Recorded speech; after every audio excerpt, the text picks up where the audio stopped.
മുഖ്യമന്ത്രി ആരാണെന്നറിയാൻ ഇനിയും കാത്തിരിക്കണം. മുഖ്യമന്ത്രി പ്രഖ്യാപനം ഇന്നുണ്ടായേക്കില്ല. പ്രഖ്യാപനം വിശദമായ ആലോചനയ്ക്ക് ശേഷം മാത്രം മതിയെന്ന നിലപാടിലാണ് ഹൈക്കമാൻഡ്. മുഖ്യമന്ത്രി ആരെന്ന കാര്യത്തിൽ ഇന്ന് വൈകിട്ടോടെ തീരുമാനമാകുമെന്നായിരുന്നു വിവിധ കോൺഗ്രസ് നേതാക്കളുടെ പ്രതികരണം.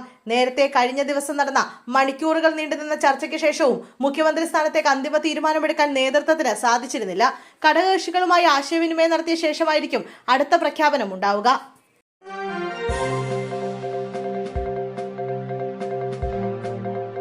വെള്ളാപ്പള്ളി നടേശനെ പൊന്നാട അണിയിച്ച ജി സുധാകരന്റെ നടപടിയെ രൂക്ഷമായി വിമർശിച്ച് MSF സംസ്ഥാന ജനറൽ സെക്രട്ടറി CK നജാഫ് സമൂഹത്തിൽ വിഷം കലർത്തുന്ന വ്യക്തിയെ പ്രകീർത്തിക്കുന്നത് അക്ഷന്ത്യവുമായ തെറ്റാണെന്നും ഇത് UDFന്റെ നിലപാടല്ലെന്നും നജാഫ് ഫേസ്ബുക്ക് കുറിപ്പിലൂടെ വ്യക്തമാക്കി. BDJSന്റെ രക്ഷാധികാരിയായ ഒരാളെ ആദരിക്കുന്നത് കേരളത്തിന്റെ പുരോഗമന രാഷ്ട്രീയ ബോധത്തിന് ചേർന്നതല്ലെന്നും വ്യക്തിപരമായ രാഷ്ട്രീയ താൽപര്യങ്ങൾ പ്രദർശിപ്പിക്കാൻ പൊതുപദവി ഉപയോഗിക്കുന്നത് ജനവിധിയോടുള്ള അവഗണനയാണെന്നും അദ്ദേഹം കുറ്റപ്പെടുത്തി.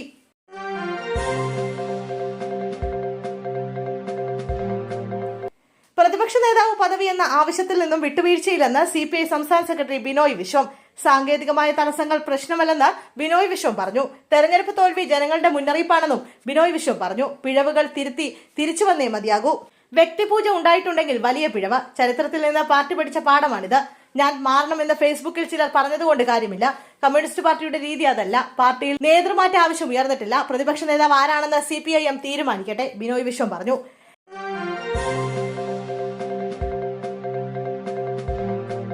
രാമനാട്ടുകരയിൽ വൻ തീപിടുത്തം, 1.5 കോടിയുടെ നഷ്ടം.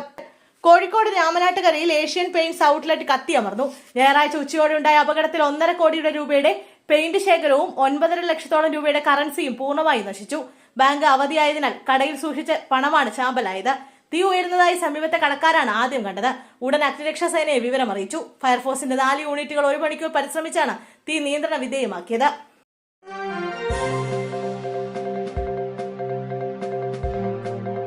വീട്ടിൽ അതിക്രമിച്ചു കയറി പെൺകുട്ടിയെ പീഡിപ്പിക്കാൻ ശ്രമം. ഉത്തർപ്രദേശ് സ്വദേശി അറസ്റ്റിൽ. പെൺകുട്ടിയെ വീട്ടിൽ അതിക്രമിച്ചു കയറി പീഡിപ്പിക്കാൻ ശ്രമിച്ച യുവാവ് അറസ്റ്റിൽ. ഉത്തർപ്രദേശ് സ്വദേശിയായ രാജേഷാണ് പിടിയിലായത്. അങ്കമാലി റെയിൽവേ സ്റ്റേഷന് സമീപത്തെ വീട്ടിലാണ് ശനിയാഴ്ച സംഭവം ഉണ്ടായത്. മാനസിക വെല്ലുവിളി നേരിടുന്ന പെൺകുട്ടിയാണ് പീഡന ശ്രമത്തിന് ഇരയായത്.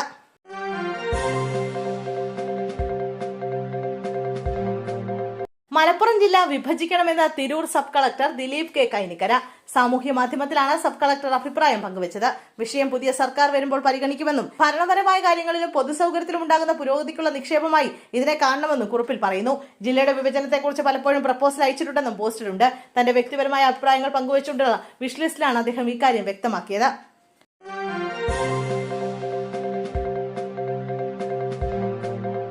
മുഖ്യമന്ത്രി കസേരയിൽ ഇരുന്നിട്ട് മണിക്കൂറുകൾ മാത്രം. ഭരണം തുടങ്ങി വിജയ്. ഉദ്യോഗസ്ഥരെ മാറ്റി തുടങ്ങിയാണ് ആദ്യ നടപടി. പുതിയതായി പുറപ്പെടുവിച്ച ഉത്തരവ് പ്രകാരം മുഖ്യമന്ത്രിയുടെ സെക്രട്ടറിമാരായി 2 IAS നിയമിച്ചു. മുഖ്യമന്ത്രിയുടെ അഡീഷണൽ ചീഫ് സെക്രട്ടറിയായി 2 പേരെ കുറഞ്ഞത് 1 വർഷത്തേക്ക് നിയമിച്ചു. Doctor P Senthilkumar IAS, G Lakshmipriya IAS എന്നിവരെയാണ് നിയമിച്ചത്.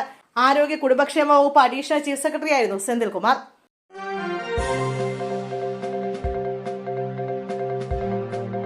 വ്യാജരേഖ നിർമ്മിച്ച അവയവ കച്ചവടം നടത്തിയ കേസിലെ മുഖ്യപ്രതി നജീബ് പിടിയിൽ. ഗാസിയാബാദിൽ നിന്നാണ് ഇയാളെ പോലീസ് പിടികൂടിയത്. പെരുമ്പാവൂർ ASPയുടെ നേതൃത്വത്തിലുള്ള പ്രത്യേക സംഘമാണ് ഇയാൾക്കായുള്ള അന്വേഷണം നടത്തിയത്. നജീബിനെ ഉടൻ കേരളത്തിലെത്തിക്കും. ഈ അവയവ കച്ചവടത്തിന്റെ മാസ്റ്റർ ബ്രെയിൻ എന്ന് പോലീസ് കണ്ടെത്തിയയാളാണ് നജീബ്. ഈ അറസ്റ്റോടെ കേസിന്റെ കൂടുതൽ വിവരങ്ങൾ പുറത്താകും.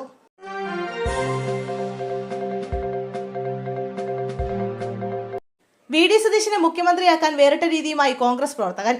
VD സതീശനെ മുഖ്യമന്ത്രിയാക്കാൻ ശയനപ്രദർശനം നടത്തി കോൺഗ്രസ് പ്രവർത്തകൻ. ഇരട്ടി ബ്ലോക്ക് കോൺഗ്രസ് ഓഫീസിന്റെ മുന്നിലെ റോഡിലാണ് പട നയിച്ചവൻ മുഖ്യമന്ത്രിയാവട്ടെ എന്ന പ്ലക്കാർഡുമായി കോൺഗ്രസ് പ്രവർത്തകനായ മാടത്തിൽ സ്വദേശി PV രാജൻ ശയനപ്രദർശനം നടത്തിയത്. മാടത്തിൽ കോൺഗ്രസ് ബൂത്ത് വൈസ് പ്രസിഡന്റ് കൂടിയാണ് PV രാജൻ. കഴിഞ്ഞ ദിവസം കോൺഗ്രസിന്റെയും മുസ്ലിം ലീഗിന്റെയും നേതൃത്വത്തിലുള്ളവരും പ്രവർത്തകരും ഇരട്ടിയിൽ VD സതീശന് വേണ്ടി പ്രകടനം നടത്തിയിരുന്നു.